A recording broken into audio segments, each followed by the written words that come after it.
Walau ku harus berjalan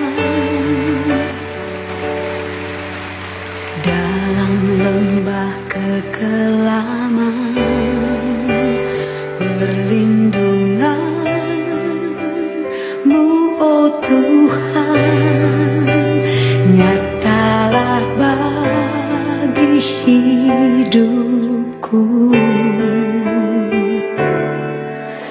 Tiada pernah sedetik pun, tiada pernah Kau tinggalkan. Sungguh mulia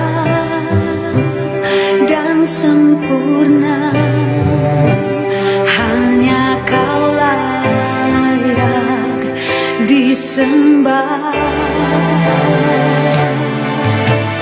Yesus, Engkau juru selamatku, dalam janji-Mu kemenanganku.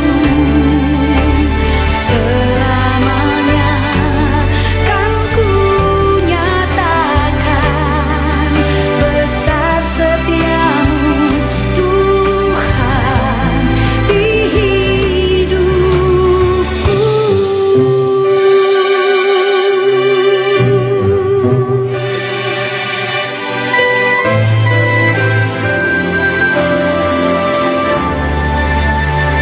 Katakan walau ku harus berjalan dalam lembah kekelaman, perlindungan-Mu, oh Tuhan, nyatalah bagi hidupku. Tiada pernah sedetik pun, Amin. tiada pernah Kau tinggalkan.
selamatkan kami.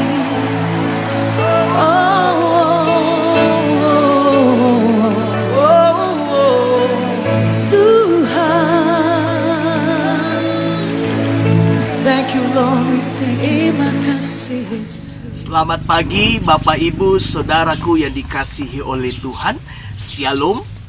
Pada kesempatan pagi hari yang indah ini saudara, setelah kita memuji dan memuliakan nama Tuhan, tiba saatnya untuk kita merenungkan kebenaran firman Tuhan. Dan pada saat ini renungan kita terambil di dalam kitab Galatia, pasalnya yang kelima, ayatnya yang ke-13. Firman Tuhan menuliskan demikian, saudara-saudara, memang kamu telah dipanggil untuk merdeka. Tetapi janganlah kamu mempergunakan kemerdekaan itu sebagai kesempatan untuk kehidupan dalam dosa. Melainkan layanilah seorang akan yang lain oleh kasih. Berbahagialah mereka yang mendengar dan melakukan setiap apa yang dikatakan kebenaran firman Tuhan. Jadi bukan mendengar untuk melupakan saudara, tetapi sungguh-sungguh melakukan. Nah saudaraku yang terkasih, firman Tuhan yang datang dalam kehidupan kita pada pagi hari ini memberikan kita sebuah penjelasan bahwa sebagai orang yang percaya, status kita di dalam Tuhan, yaitu kita disebut sebagai orang-orang yang merdeka. Kata merdeka di sini, ini menunjuk kepada situasi di mana seseorang itu bebas dari yang namanya belenggu, bebas dari yang namanya tuntutan hukum, dan segala perilakunya, segala gerak-geriknya itu tidak dibatasi oleh tuntutan demi tuntutan hukum. Nah itu status kita sebagai orang yang percaya di dalam Tuhan. Sebab apa saudara? Sebab kita yang percaya kepada Tuhan, kita sudah ditebus oleh Tuhan kita, oleh Juru Selamat kita melalui pengorbanannya di atas kayu salib, yaitu Yesus Kristus. Dan sebagai orang yang percaya saudaraku yang terkasih, firman Tuhan menuliskan bahwa jangan sampai kita mempergunakan kemerdekaan yang Tuhan sudah anugerahkan dalam hidup kita sebagai kesempatan untuk hidup di dalam dosa. Atau dengan kata lain, bahwa jangan sampai kemerdekaan yang Tuhan sudah anugerahkan dalam hidup kita, kita pakai sebagai sebuah alasan untuk kita membenarkan setiap tindakan demi tindakan kita yang bertentangan dengan apa yang ditulis dalam kebenaran firman Tuhan. Tetapi firman Tuhan menuliskan, karena kita sudah dimerdekakan oleh Tuhan kita melalui karya penebusannya di atas kayu salib, yang pertama yang mesti kita lakukan saudara, mari kita layani seorang akan yang lain oleh kasih. Amin. Kita memberikan hidup kita bagi sesama kita. Amin saudara. Kita melakukan segala sesuatu demi kebaikan orang lain. Dan yang kedua, saudaraku yang terkasih, firman Tuhan menuliskan di dalam ayatnya yang ke-16 sampai kepada ayatnya yang ke-26, karena kita sudah dimerdekakan oleh anugerahnya, itu sebabnya mari kita untuk hidup di dalam Roh. Amin. Untuk hidup kita dipimpin oleh Roh Kudus. Karena saya percaya orang yang dipimpin oleh Roh Kudus, dia akan menjauhi segala keinginan demi keinginan daging. Sebab keinginan daging dan keinginan roh itu ibarat seperti air dan minyak saudara yang tidak bisa disatukan. Seperti siang dan malam yang tidak bisa disatukan, demikian pula juga kehidupan di dalam roh dan kehidupan di dalam daging.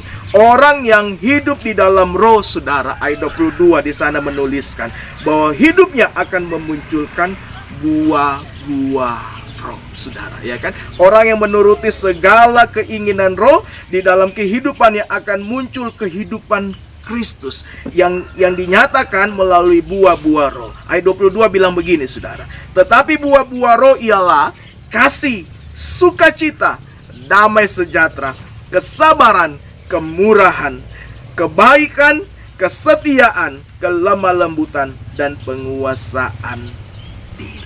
Amin saudara. Itu yang mesti kita lakukan sebagai orang yang percaya.